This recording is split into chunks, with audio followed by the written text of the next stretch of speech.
Hello everyone, it is Tuesday, or Wednesday by the time this video goes up. It is time for Encyclomedia's Collectibles show. Now at least one person has asked me, Kevin, why don't you just drop the shoe, call it the Encyclomedia show instead of Encyclomedia's Collectibles show? To that person, and to the rest of the audience, there's a reason. I have plans for the Encyclomedia show. It will be relaunched, it'll be something completely different. It might not even be a YouTube thing, but basically, I do think the Encyclomedia show, at least the idea that I have for it, is a little bit more all-inclusive than just showing off cool collectibles that I might have. So that's why this is the Collectibles show. But anyway, with that out of the way, let's continue our look at the Walt Disney Treasure series. And this is Wave 3, and this is by far one of my favorite series. At least one of my favorite years of the release sets, because we got some really cool stuff on DVD, stuff that for years we had legally been unable to buy, and it was being made available to the public for the first time in many, many years, in most cases, actually.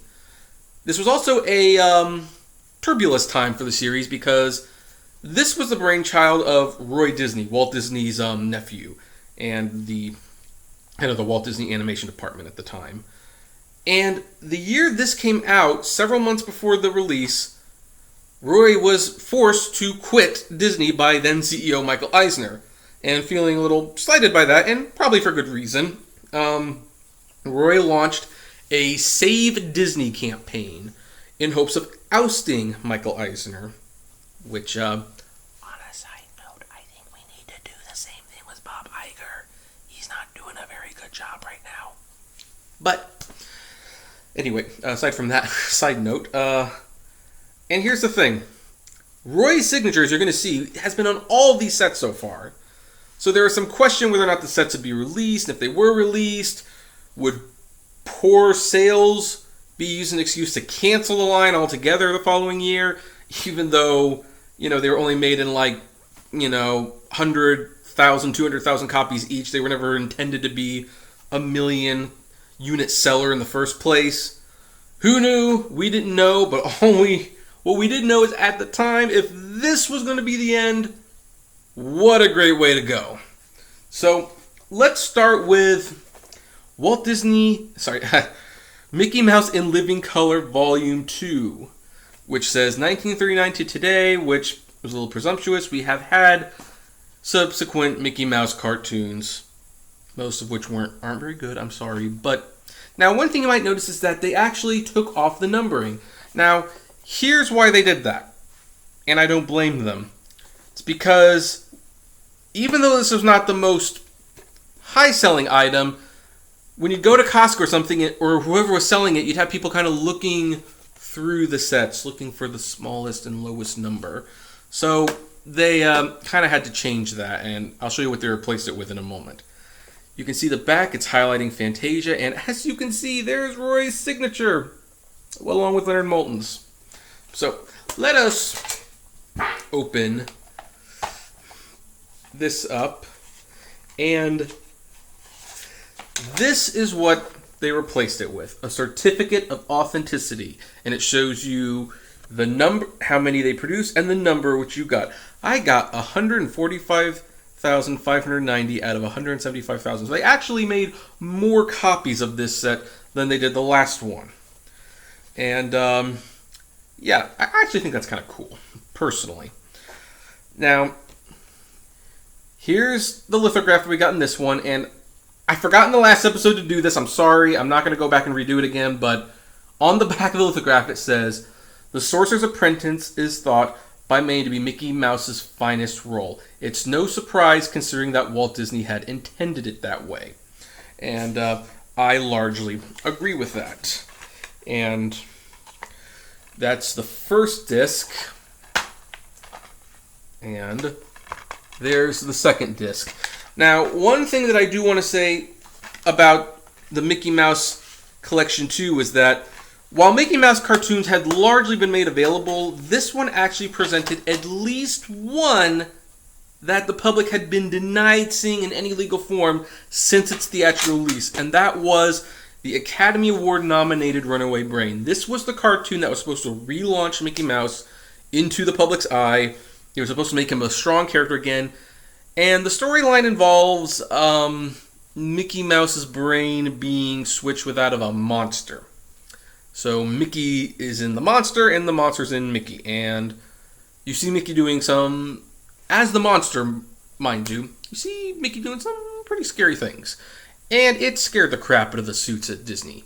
So, they did release it, but they buried it with the theatrical release of A Kid in King Arthur's Court. Not an American classic, and certainly a movie that did not make a lot of money.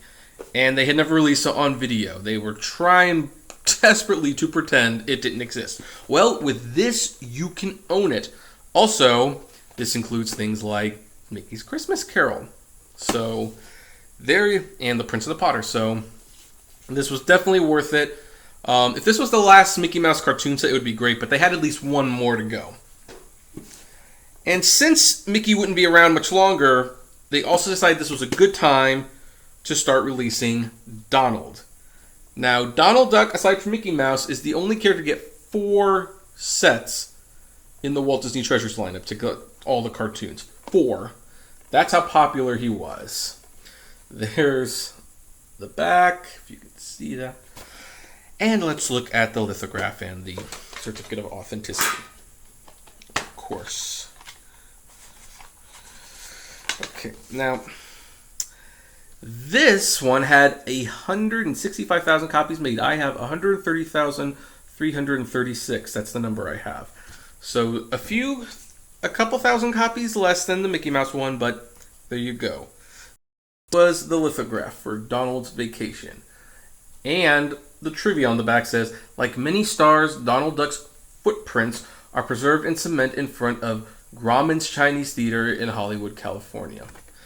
And that is a little outdated. I've been to the theater a few times in the last several years, and I don't blame it for being outdated. This set is like more than 10 years old. My goodness, it's been more than 10 years. Donald Duck's footprints, from what I saw, are no longer there. Neither is Mickey's or anyone else, but there you have it. Okay, so there's the first disc. And the second disc. So, anyway, and by the way, it should be noted that Leonard Maltin points out in his introduction, in actually all the introduction, that one of the reasons Donald Duck actually survived so many more years beyond Mickey and Goofy was because the more popular Disney characters became, the more politically correct people wanted them to act. Except for Donald. Donald was the only character who could get away with being a jerk. He could shout, he could lie to people because people anticipated it. So, now, I know this was always listed as the 4th set, but I'm saving the best for last. So, another one was Tomorrowland. And this one, it's interesting. This is one of the cheapest.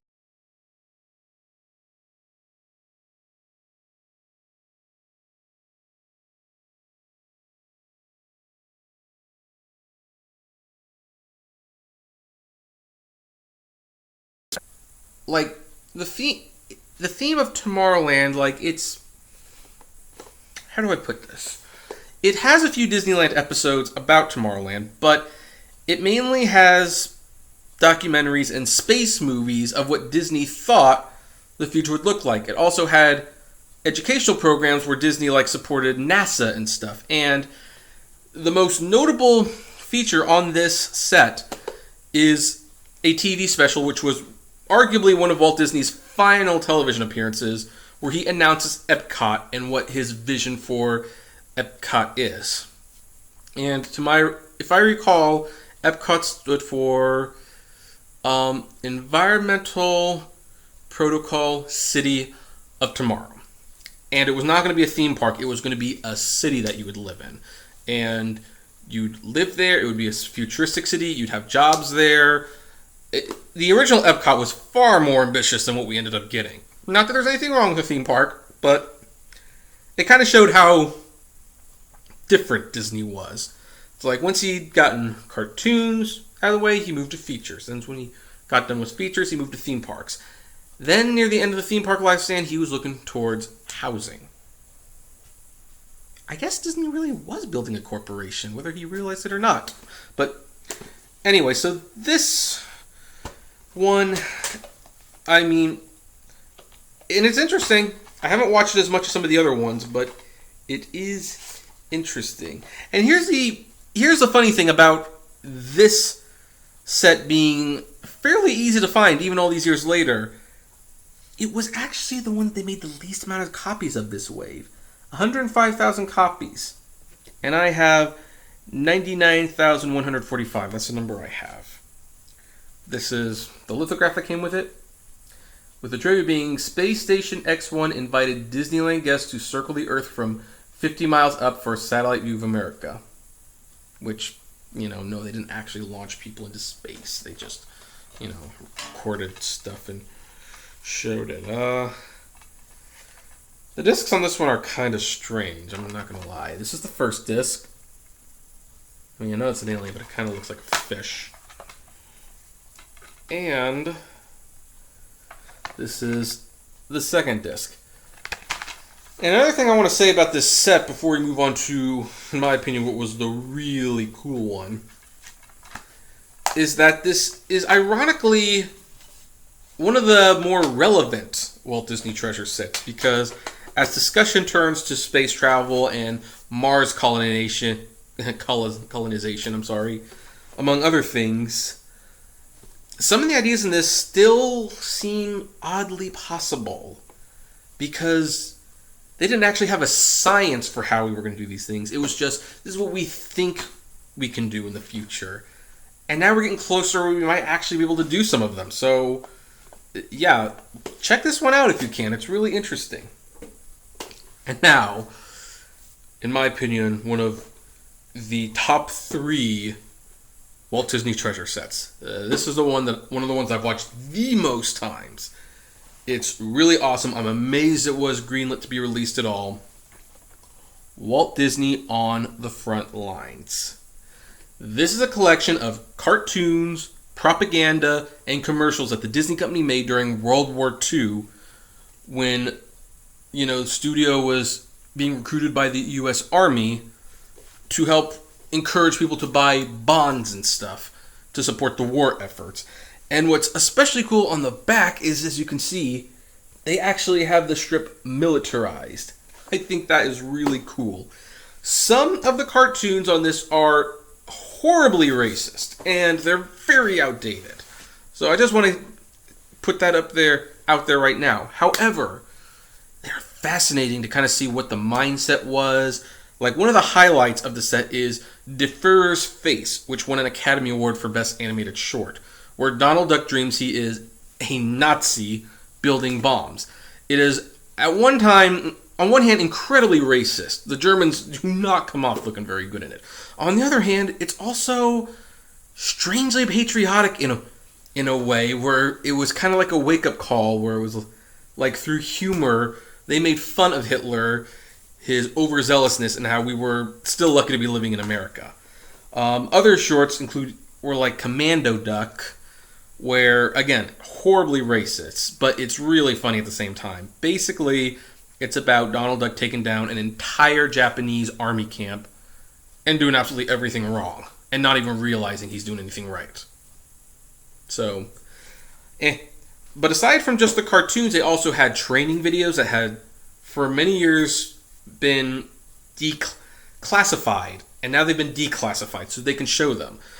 They're not much to look at, admittingly. They even admit as much, like, aside from the historical aspect, these really don't hold up very well. But it's so fascinating to see that Disney actually made training videos. And, of course, there were shorts that encouraged people to buy bonds. And a very interesting short starring Minnie Mouse and Pluto encouraged people to save their bacon grease and to donate them to the military, because they could use the bacon grease to make bombs. I wouldn't surprise my dad, and he's in the military. So, this one is, this one's interesting. Well, okay, they're all interesting, but it's not terribly difficult to find this one, and yet it's still expensive. And one of the reasons it's not as hard to find it is because even though I feel like it's almost a fluke that it got greenlit to be released in the first place, the real funny thing is that they made the most copies of it, 250,000 sets. I think this is the most sets any Walt Disney Treasures tin got, period. Probably because they knew this would have the most interest. And this is number 88,055. And, okay, so just notice something. One of the fun things about doing these videos is noticing these things. All of the Walt Disney Treasures come with these booklets to kind of help you find the content. And on the back of this set, they only show the current set. They don't show the previous two sets like the other one did. But they all look like this. They have a silhouette of Walt and Mickey.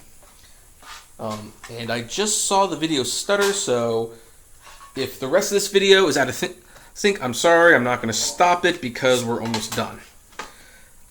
This is what the guide looks like in this one. Yep, they went all out with the theme. And I wonder what the inside looks like. Yep, and on the inside, they still have the military theme, which is awesome.